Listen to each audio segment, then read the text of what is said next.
میں نے آج تک نہیں دیکھا کہ کسی مردے کو سفید رنگ کے علاوہ کسی اور رنگ کا کفن دیا گیا ہو، کالے رنگ کا، نیلے رنگ کا، پیلے رنگ کا۔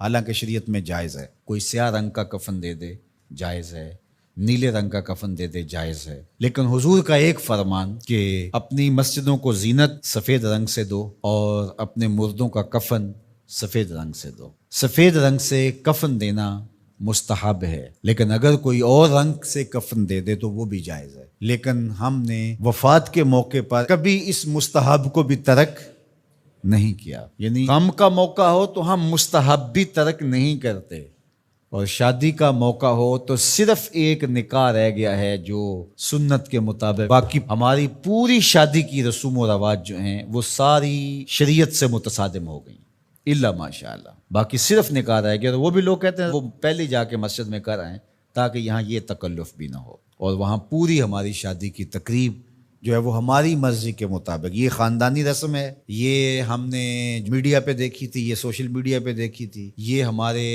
ایک دوست کی شادی پہ گئے تھے، یہ ہم نے وہاں دیکھا تھا، اور کتنی تہذیبوں کا مغلوبہ بنا کے ہم ایک تقریب کرتے ہیں اور اس میں ہماری خواہش ہوتی ہے۔ ہم شریعت سے نہیں پوچھتے کہ شریعت اس کے بارے میں کیا کہتی ہے۔ تو کیا اسلام غموں کا مذہب ہے، دکھوں کا مذہب ہے؟ خوشی کے موقع پر آپ اسلام کو نہیں بلائیں گے؟ آپ مجھے غم کے موقع پہ آواز دیں، فوتگی کے موقع پہ آواز دیں، میں چلا آؤں، اور جب شادی ہو تو آپ مجھے کارڈ ہی نہ بھیجیں، تو میں کہوں گا کہ میرا آپ سے صرف یہی تعلق ہے۔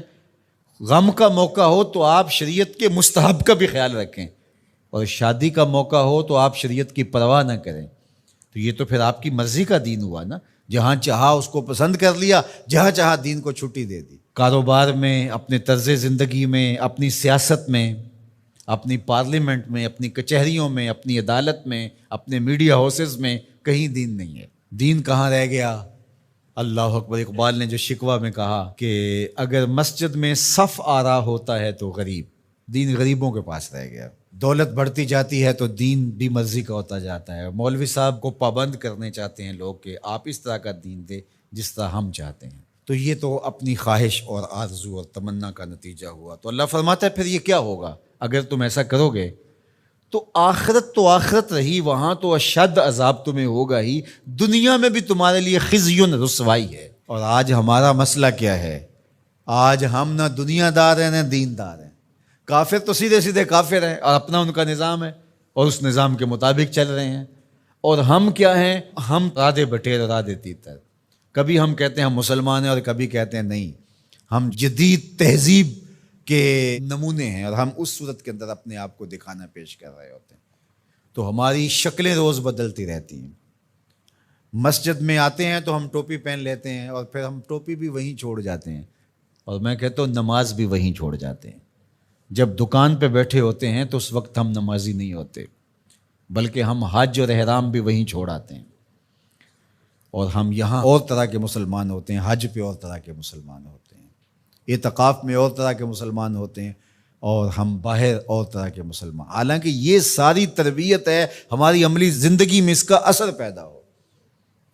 جب سجدہ کریں تو سجدے کا نور لے کے گھر پلٹیں، جب رکوع کرے تو رکوع کا جمال ہمارے ساتھ سفر کرے، جب حج کرے تو حج کا نور ہمارے ساتھ اتر کے آئے اور ہم اس کو معاشرے میں بانٹیں، اعتکاف کا جمال ہماری طبع کے اندر راسخ ہو جائے اور ہمارے اندر جو ہے وہ نور بکھیر دے۔